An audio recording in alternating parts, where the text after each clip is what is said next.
back to another episode of Author Interviews with the Jazz Prose. I'm your host, Sai. Today, we are here with the lovely Ellie Miller for her latest book, Family Ties. How are you doing today, Ellie? I'm good. How are you? Thank you for having me. Absolutely. I'm doing great. So let's jump right in. I usually like to start with the title and then the cover, like the inspiration for the cover. So if you want to go ahead and tell us a little bit about how you came up with the title and then the inspiration for the cover. Okay, well, the title. Um, it's um it's because it deals with the story definitely deals with family. So my main character Rolando, it deals with his found family in a satanic gang and everything that happens with his found family and how it connects to later his love interest. So Okay, all right. And then the cover. mhm, the cover. So I went back and forth on what I wanted to do with this cover because I was just like, how do I just embody the different themes that were in my book? And it was difficult at first because I couldn't find like models that looked like my characters really. So I was just like, okay, let me go with something that is a little more, you know, thematic, more of the motifs in my book. So, that's what I came up with. Definitely fire, gang violence, all that kind of thing. Okay, great. Well, I love it. And I'm so interested because you said you're a Christian. Um, how did you describe it? The genre that you write in? This one, I would say it is a supernatural mafia thriller. Mhm. So yeah, and I am a Christian writer. So I definitely explore themes like possession, deliverance, and how those things all tie together, from a Christian perspective. Yeah, that's so interesting. So can you just introduce yourself and just tell us a little bit about yourself as a writer? All right, well, as a writer, I've been writing forever. Honestly, I've always been a writer, even when I was a little girl. Um, I was just making up stories before I could really even like consciously put a pen to paper. So I've always been making up stories. Now, when I got older, when I got into high school and college, I did a lot of like PR writing and things of that nature because I just felt like, okay, well, there's really no money, there's not a career in writing fiction, especially not the kind of stories that I wanted to tell at that time. Not when I was 18 years old when I first took a stab at publishing. I wrote a mythic fantasy. It too had some religious undertones, but not quite as strong as what I write now. Okay. Um, and I think a lot, like almost every interview that I do, a lot of us say that we started when we were younger. So I love that we've held on to that dream of saying, yes, I can do this too. And I think we live in a day and age now where anyone can write, so I always tell people, like, if you have a story, tell it. I really want to get into the book. Okay. Okay, Family Ties. So tell us about Family Ties. Okay, what is this book about? Right. So Family Ties is about Rolando. He's the main character. It's told from his point of view. And he's an atheist at the beginning of the story. He's an atheist who is part of a satanic gang. And he answers what he thinks is a routine work call, and his world is just completely turned upside down from then on. And in the process, he meets a Christian woman, Sarah, who's a nurse, and things just get a lot more complicated and, just continue to spiral out of control for him. And he's just forced to question everything he's ever known. Okay. Inspiration behind the story. How did this idea come to you? I wanted to write I just wanted to write something for a faith-based audience. And I felt like there were not enough stories about spiritual warfare being told. And, especially from this perspective, it seems to be kind of a lesser known thing that there truly are gangs that deal in the occult. And I mean, they exist. So, the inspiration behind this story was just documentaries and, even accounts that you can find on YouTube about people telling their story about how gang life led them into the occult. And that's new for me. Yeah. I didn't know that I mean, of course, but I don't hear about gangs that it's satanic though. Now, one thing that I did hear about recently that's becoming more known is the sororities and fraternities. And unfortunately, there was a story of a mom who shared the story of her daughter who was in a sorority, and she, got to be politically correct, she unalived herself. Okay. And the mom was just saying how it felt spiritual, like a spiritual attack. And I'm not affiliated with any sororities or anything like that, but I've always, as a Christian, I've always just heard like the negative things about it, like, no, that's a cult, that's, false idols and all that kind of stuff. So when it comes to spiritual kind of gangs, like the closest thing to that I've heard about would be like, and that's only from my perspective, from the sororities of things that I've heard. I'm not saying that all sororities and fraternities are satanic, but it's definitely some spiritual things there from what I've heard of, people who are struggling with their stories. A lot of people are starting to come out now about things that they had to endure to become a part of those fraternity stories. So I'm very intrigued to see, you said you did a lot of research behind here, watching a lot of documentaries about these gangs, and it's just always made me curious to know why people would join a gang. And one thing that I have heard from people, and I'm from New Orleans, so it's very like gang, out there.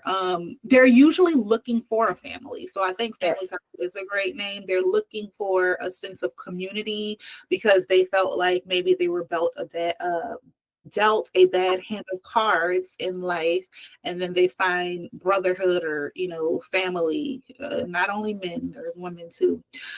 I just always felt like there's hope out there. So I'm always kind of sad when I hear about people like in gangs. And I'm a teacher, I teach 8th grade. So I have heard of some students that, were gang affiliated, and I'm just like curious, like why. So this is a very interesting topic. I'm sure you were very, I don't know, maybe surprised or shocked when you were doing your research, learning about the things that goes into being into a gang. I have heard about the initiation process. That was always, something I heard about. And my dad worked in, like as a correctional officer. So he always had stories and stuff about people.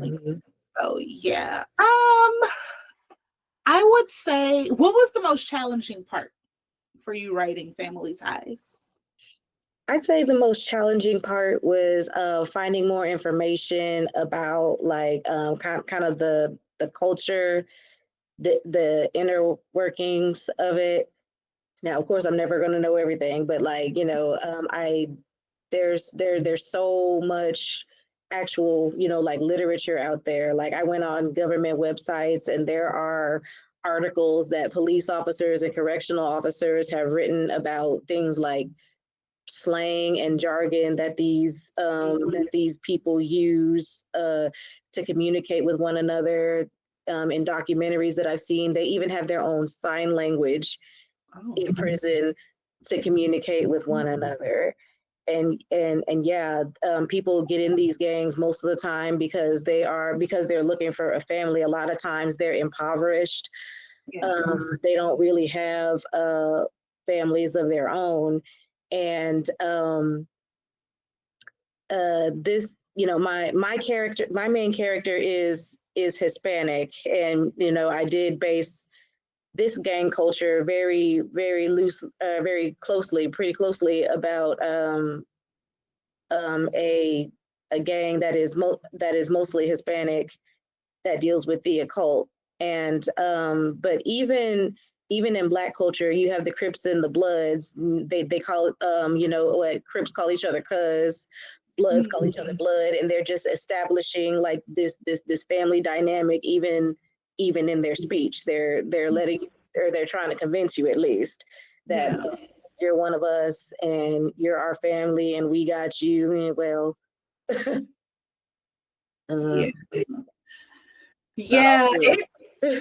it's a lot. I remember when I first came to Houston, because I'm from New Orleans, so I came to Houston during Katrina, and I didn't realize that there was a Blood and Crip population out here.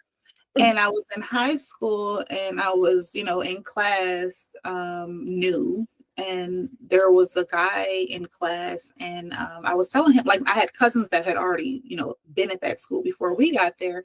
And I was like, oh, yeah, so-and-so is my cousin. And he was like, oh, like blood? And I'm thinking like he means like blood cousin. Like, is that my blood cousin? I'm like, yeah. And he was talking about like the gang of it. And I was like, oh, no, not gang blood wise. I thought my real cousin. So when you talk about language, that is, and I could see as a police officer or in law enforcement how that would be important to know that language, to kind of be able to pick up on certain things. It's very interesting. Do you have a favorite scene or chapter in the book? Yes, I think my favorite scene was showing my main character breaking down to a pastor that he built a relationship with.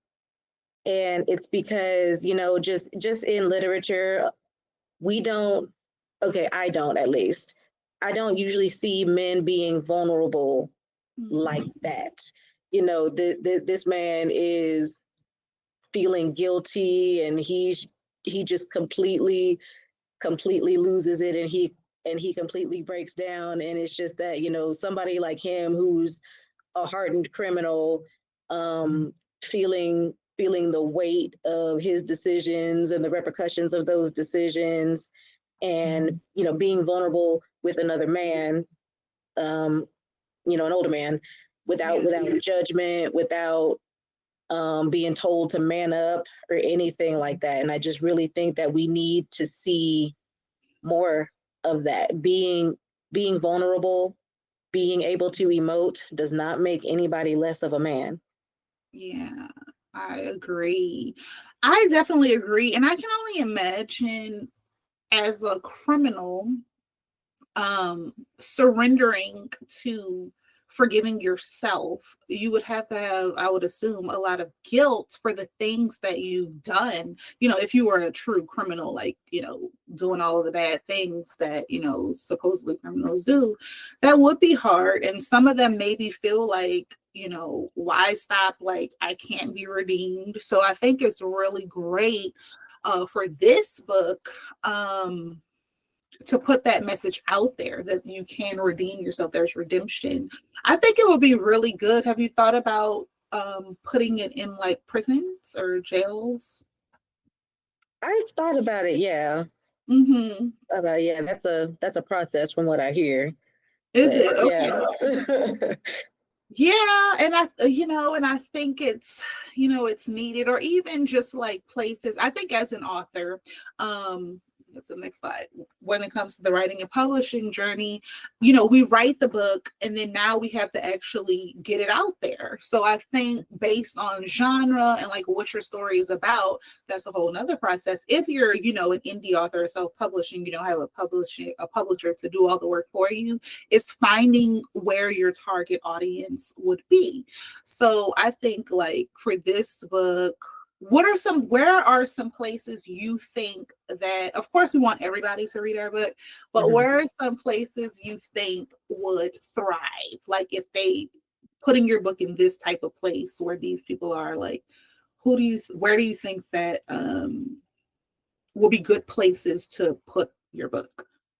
I definitely think churches, maybe boys and girls clubs and things like that, especially book 2 that's coming out in Halloween.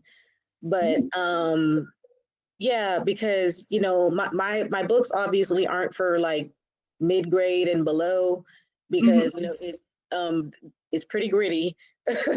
Yeah. You know, it's pretty gritty, it's violent, but I definitely think that mature teens that, you know, are questioning their faith and questioning going down that route, you know, can look at this and be like, well, maybe that's not the best thing. And you know, boys and girls clubs as well. And even if not from a spiritual place, just being able to see themselves in a different way, because even though this book does kind of take place in like a gang ridden city, my characters are affluent. They live in mansions and nice houses. They have well-paying jobs. They're, you know, they're not strung out, and there's nothing wrong with depicting that. But I also think that it is important that we see images of ourselves doing well. You know, we need that balance and that corrective representation. Yeah, that's a good point. I think a lot of the times when we think of the criminals, the gangs, the this and that, we always just straight, you know, go to the impoverished community. But a lot of the times, a lot of criminals are actually successful. And they have a lot of money. And I will never forget, I was with a tow truck driver, and I forgot exactly what he was asking me, but he brought up the point that a lot of kids who are, as because I told him I was a teacher, a lot of them, their parents are wealthy because they're selling drugs and stuff like this. So a lot of the times the kids who are quote unquote, you know, in the hood, they're not always the poor, impoverished. They are the kids of these drug lords, kingpins, you know, whatever. And they do have a lot of money. So they don't feel the need to, you know, see why education is important, because they see they know what their parents are doing, you know, and they have all this money. So I think that is important to depict that in books, to let kids know that it's not always just the kids that are poor, quote unquote, that, you know, fall into these things. And sometimes I think a really big topic is sins of the father. And I haven't read your book yet, but I know that sometimes kids are born into this. So they don't sometimes. Yeah, they don't know, you know, they're just, I remember The Coldest Winter Ever. I love that. That was one of the first books. I probably shouldn't have read it at the age that I did. My sister's but she was the daughter of a kingpin, and you know, she was born into that lifestyle. So I think that that's also very interesting as well. What would you say was the biggest lesson you learned in publishing Family Ties? I learned I learned a lot of lessons. I was in an interesting place personally when I started writing it. You know, I started writing it when my son was a newborn. He will be 2 at the end of next month. Aw. So, you know, when I was writing it, I was getting up early in the morning and just trying to knock it out before the baby woke up. But Mhm. when I was writing Family Ties, I was really in a place of, you know, finally doing something for myself. And Yeah. I hadn't in a long time. I hadn't written creatively in a long time, and I knew that my creativity was just burning a hole in my soul, just trying to get out and just like have me return back to that part of myself. Mm. And yeah. Yeah, I think, and I have 5 kids, so, and I love being a mother. And I love the process of just, being pregnant, the newborn, their toddlers, the whole stage and process. But I will say, I started writing when I was a stay-at-home mom. And I felt like writing, really, like you said, it was something of my own that because, as parents, we are giving constantly to our kids and just, nurturing, trying to keep them alive. And so, and so writing, yeah, it can be a safe space of just finding self again. And, it's something we can do for free, money wise, and just really escape and really, so I love that. Okay, I feel like no, we're at advice for aspiring authors. So do you just have any advice off the top of your head that you would want to give to someone who, oh, you know what? I'll say this. Okay, you can still give that, but specifically, okay, I feel like as a Christian, sometimes a lot of things are hush hush, don't talk about this, right? So, Mm-hmm. what advice would you give to authors who are, of the Christian faith and they're struggling with how much, grit or raw to put in their book? What advice would you give to them? Write the story, because the Bible is full of whatever you've got in your mind. The Bible talked about people's eyes melting out of their sockets. Somebody got crushed underneath a Yeah. building. A whole country had their children pass away overnight. Yeah. The Bible is not void of Mhm. dark stories. Um, what about Samson and Delilah? If that's not a dark romance, then I don't know what dark romance is. Like, I mean, whatever is in your mind, Yeah. you can Bible it. I mean, insanity, possession, those are, you know, psychological thrillers for you. So you can be raw, you can be gritty, and yes, God still does get the glory, Mm-hmm. and he will. Yeah. And you just have to know that in your spirit, yes, you are going to get backlash, you're going to get controversy, people are going to tell you that's not possible. It'd just be like, okay, well, how come? This is in the Bible. And you just gotta stand firm, be bold as a lion. Yeah. I love that. I love that. I think nowadays we're having more of an open mind. But I know definitely, church life can be very controversial at times, with the do's and the don'ts and all that kind of stuff. Okay, I feel like we're at trivia time. Okay, so this is a game of Would You Rather. Okay, Okay. so we are going to have you choose a number 1 through 4. Um, Two. Yes, I'm so glad you picked that one. I'm so glad you picked that one because typically people always pick number 3. Um, but I feel like this is, okay. So, would you rather kill off your favorite character or your reader's favorite character? My reader's favorite character. Okay, your reader's favorite. And why do you say that? Okay.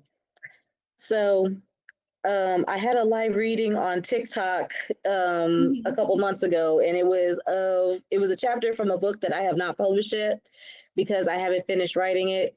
And my readers just completely fell head over heels for this Mhm. character that I have.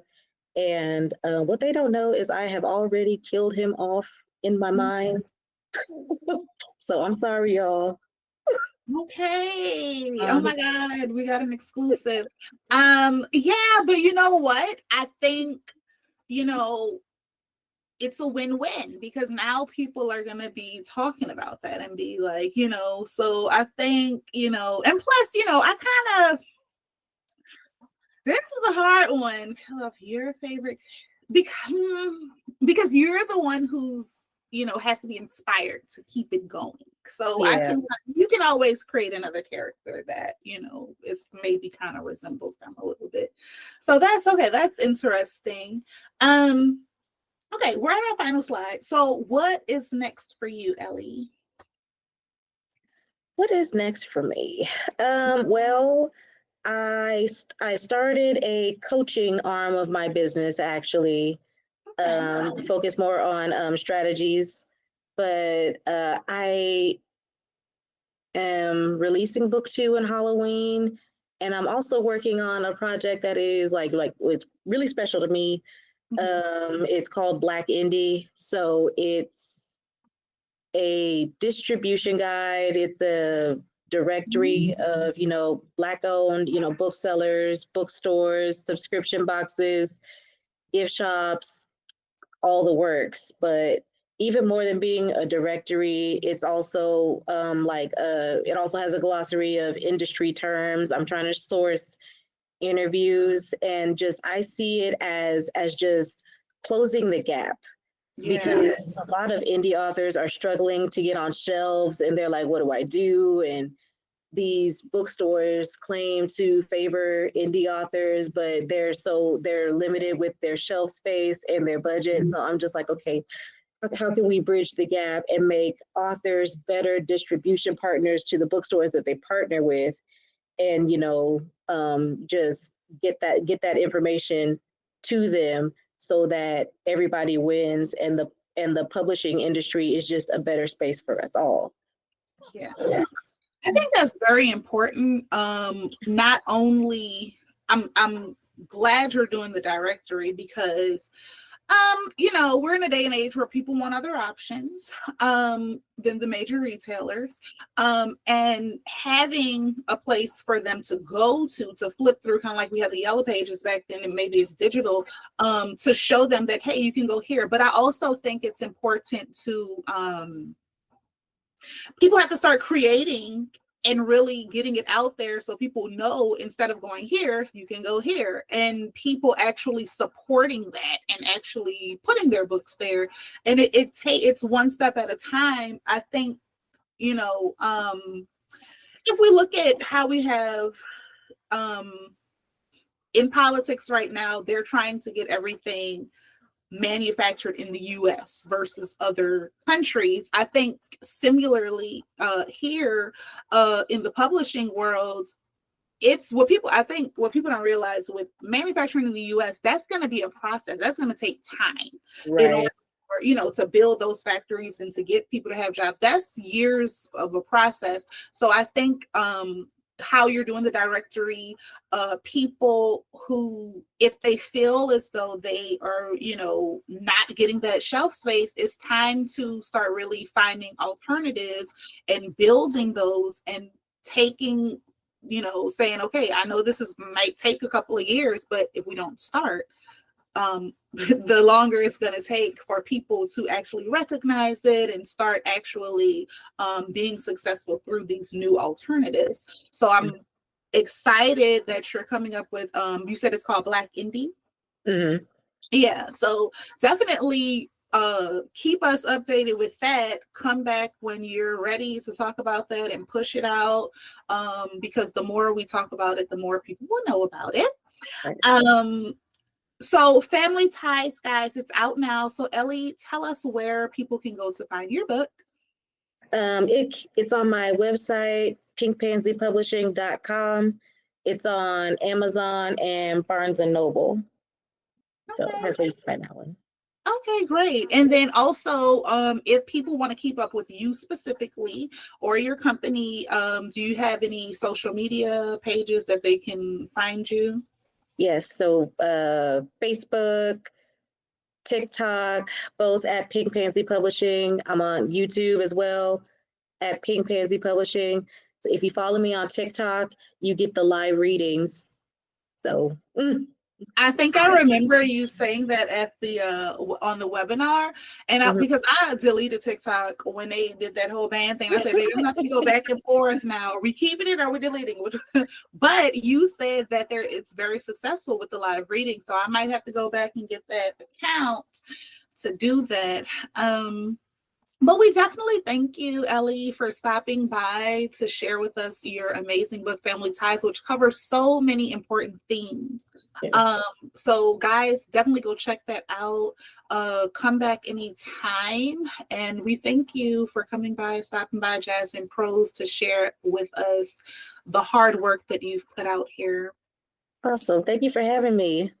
Thank you so much. All right, guys. Thank you for tuning in, and we'll see you on the next episode of Author Interviews.